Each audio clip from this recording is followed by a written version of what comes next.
Support for Criminal comes from BetterHelp Online Therapy. BetterHelp is customized online therapy that offers video, phone, and even live chat sessions, so you don't have to see anyone on camera if you don't want to. It's affordable, and you can be matched with a therapist in under 48 hours. Give it a try and see why over 2 million people have used BetterHelp Online Therapy. Listeners get 10% off their first month at betterhelp.com/criminal. That's betterhelp.com/criminal. Support for Criminal comes from NerdWallet.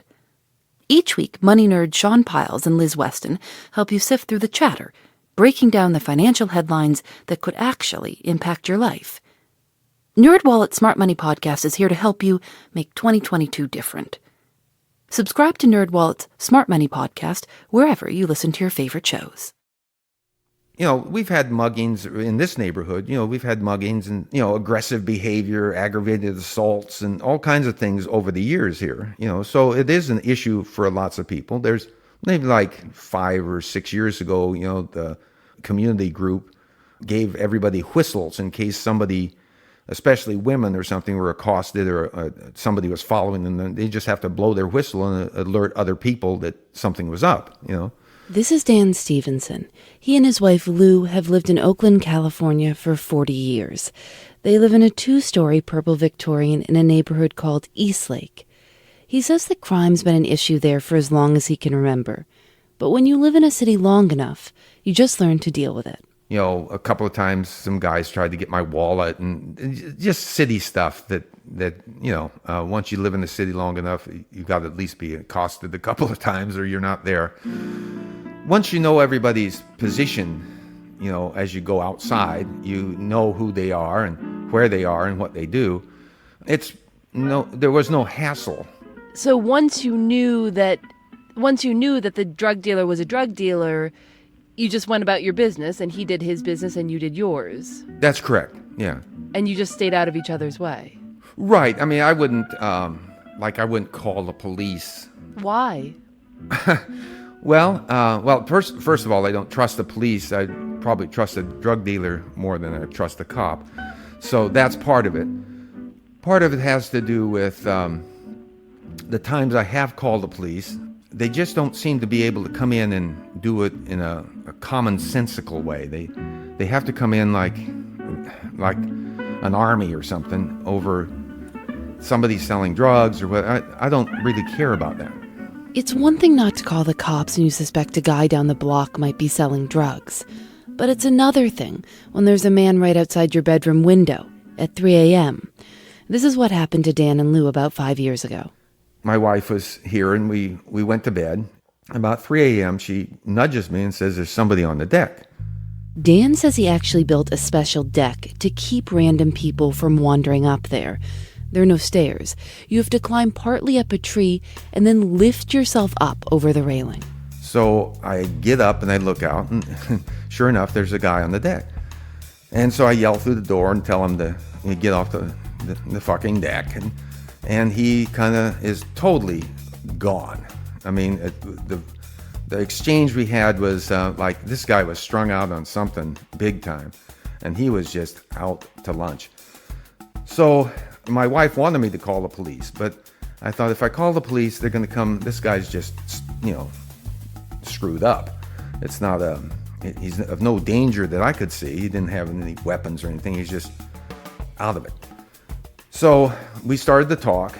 It took Dan 45 minutes, but he talked the guy down. Nobody got hurt.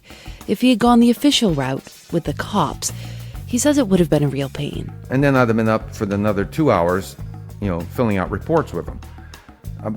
Within 45 minutes, I was back asleep and it was all good. But even this guy, the most patient, live and let live guy in the neighborhood, eventually hit his limit. And when he got fed up, he did something desperate. Something that makes absolutely no sense to anyone. Maybe least of all to Dan himself. I'm Phoebe Judge. This is Criminal.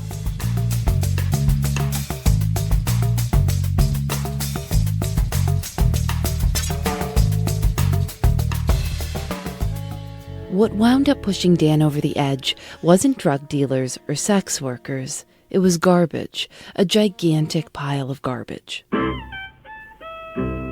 The city put in a traffic diverter across the street from their house. It's about 500 feet from their front door. A concrete divide with a space in the middle with trees, and nobody took care of it. Nobody took care of it, and so it became a de facto garbage dump.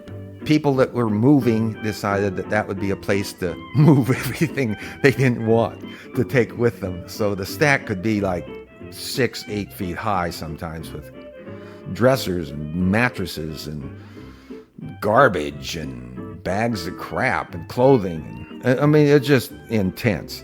And it's been a big problem with Oakland for years, all over the place. You know, somebody will dump whatever they have in your front yard if you're not careful. Dan says he'd watch trucks pull up at night and unload mountains of furniture and garbage.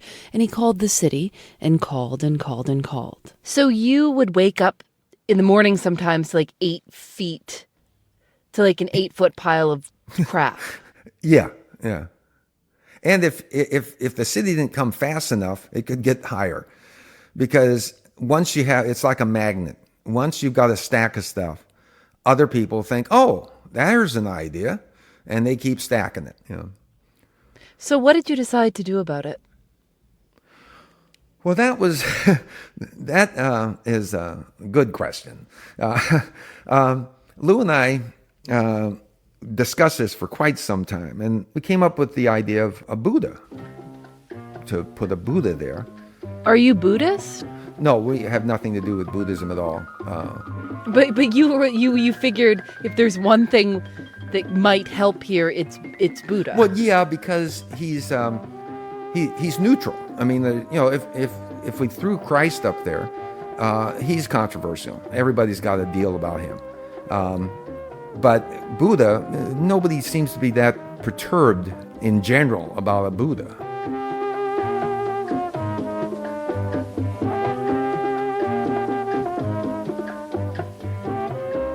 So Dan and Lou had made up their minds, and it turns out they had a lot of options. You know, we looked at the different ones, and she picked out one that she liked the face, because, you know, they come out of a concrete cast. So some of them look more mellow than others. Lou went off to Ace Hardware and picked one out. Which, you know, she brought home, and I liked him. You know, he looked cool to me. And then he sat in the basement for about 3 or 4 months, because I couldn't figure out a way to put him over there without having him stolen or ruined. And those things would have really pissed me off. So finally I came up with a plan, and I drilled into him and put epoxied rebar into his body, and I fixed the Buddha so he'd be looking at our house. In fact, looking through the window where I could look at him. So when I get up in the morning and have my coffee, I could look over and see how he was doing. Wait, are you allowed to do this? It feels like this is breaking some sort of city code. Oh, allowed. That's another thing. It's best not to ask before you do things, because it's always no. You know, you kind of just do it and see what happens. Thanks to Grove Collaborative for their support. Grove delivers eco-friendly home essentials, including household cleaning, personal care, baby, kid, and pet products. From laundry care to hand soaps, Grove has you covered with safe formulas and refillable packaging that never compromise on performance. Like Grove's concentrated cleaners and refillable glass bottles. They're friendlier to the planet and twice as effective as the leading natural brands. Grove is committed to starting a sustainable revolution with the products you place inside your home. Just go to grove.com/criminal today to get a free gift set worth up to $50 with your first order. Plus, shipping is fast and free. Get started right now at grove.com/criminal. grove.com/criminal.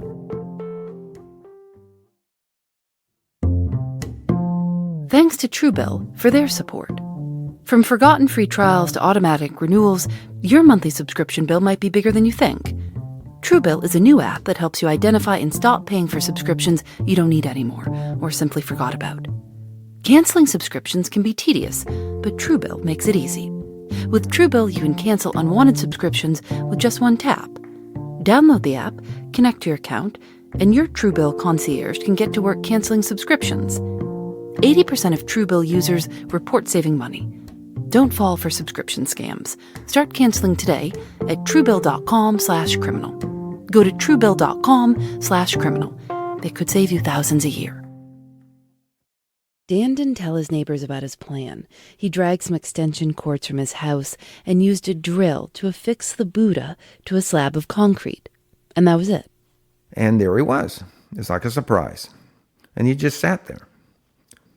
How long before something happened? It was probably about maybe 4 months or something of him just sitting there being concrete. But one morning I wake up and look over and Buddha's white. Somebody's come and painted a soft white. This was someone had kind of carefully done this on purpose. Oh, very carefully. I mean, there's no like paint around him or any. I mean, it's strictly whoever did it took care in painting. And, I thought that's interesting. And then after that, he'd have an orange. And pretty soon 2 oranges and maybe a pear. Just as mysteriously as Dan had installed the statue, people began leaving little gifts, oranges or coins. One day he said he came home from work and there was a big stack of pears.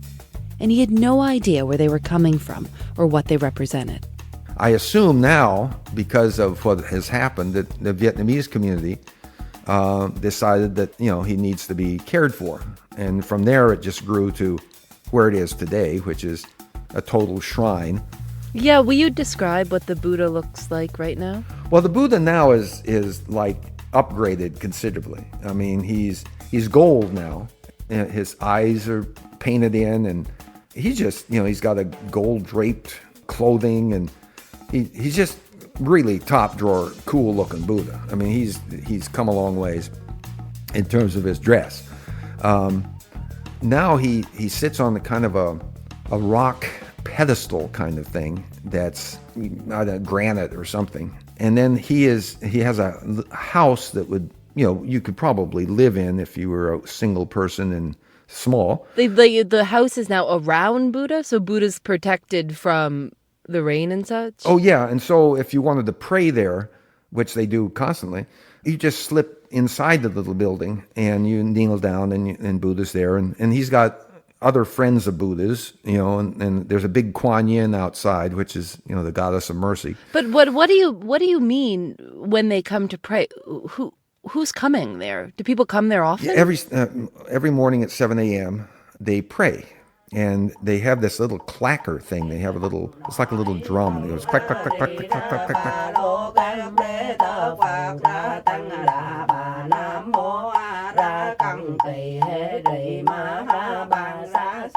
And sometimes they'll set up tables and have a feast, and they put out food, and all these people come and they pray, and they go through that, and then they eat, and they have a kind of a community. Do you ever go out and introduce yourself? Oh, they know who I am. So they know that they know that you are the man who brought the Buddha from Ace Hardware in 2009. And there lies the problem. Yes, because at every feast day, they bring over a stack of food and fruit and wine and a bottle of whiskey one time. And I mean, just presents thank you. for... Yes, yeah. And I keep telling them, thanks a lot, but there's only like Lou and I, and we can't eat all this stuff. And but these aren't like your neighbors bringing over food. These are people who are coming to visit Buddha from other neighborhoods and appreciating what you started. Yes, and they all bow, and none of them speak English, so I bow, and we all bow.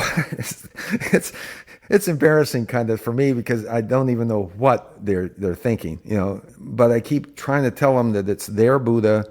And good luck with him, and adios. But they don't kind of go for that, How many people are coming? How many people are coming on a daily basis? Would you say to see the Buddha? Oh, at least 70 a day. A day, yeah.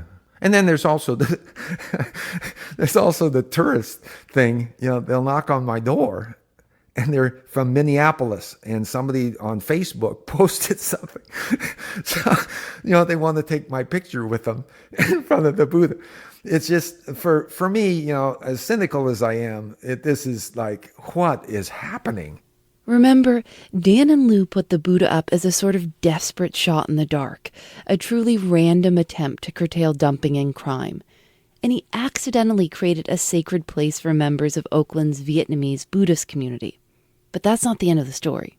Oh, the crime has pretty much disappeared in a sense. The drug dealing definitely is gone, and so is the prostitution. I mean, there's none, zero, within quite a distance from our area now. But it's a slow process that I didn't really notice it happening, and didn't even think of it in those terms until I read it in the paper.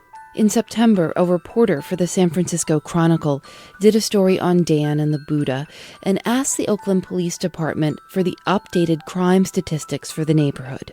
Here's what he wrote. Since 2012, when worshipers began showing up for daily prayers, overall year-to-date crime has dropped by 82%. I mean, I think we all have some respect for religious symbols, whether it's the religion that we ascribe to, whether we ascribe to a religion at all. I mean, there's something rather sacred about things like this. Well, I agree. And I don't know if it's superstition or whether Buddha says don't fuck with this or what. I have no idea. But it works. So you're right. I think people do have a feeling of either respect or fear. I don't know. I guess it doesn't matter. Crime is down 82%. I guess it doesn't.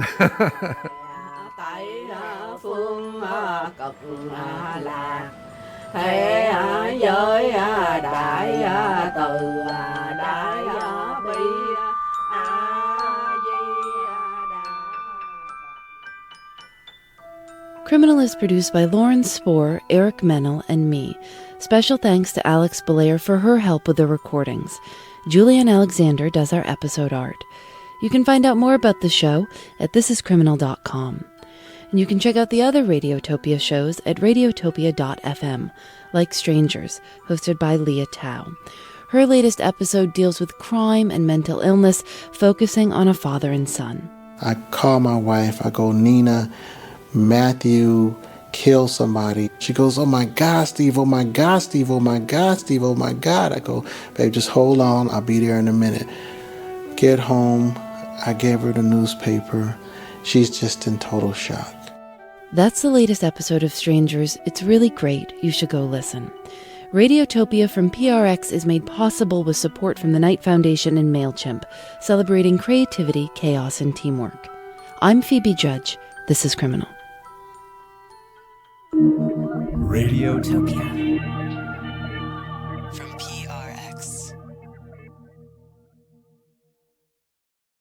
Thanks to BetterHelp Online Therapy. BetterHelp is customized online therapy that offers video, phone, and even live chat sessions with your therapist, so you don't have to see anyone on camera if you don't want to. It's affordable, and you can be matched with a therapist in under 48 hours. Give it a try and see why over 2 million people have used BetterHelp Online Therapy. Listeners get 10% off their first month at betterhelp.com/criminal. That's betterhelp.com/criminal. Thanks to Truebill for their support. It's likely you're still paying for a subscription you no longer use, and maybe you've thought about canceling it but haven't gotten around to it yet. Let Truebill do the canceling for you and put that money back into your pockets. From forgotten subscriptions to the ones you just don't need anymore, Truebill is a new app that helps you catch and cancel them all with just one tap. Don't fall for subscription scams. Start canceling today at Truebill.com/criminal. Go to Truebill.com/criminal. It could save you thousands a year.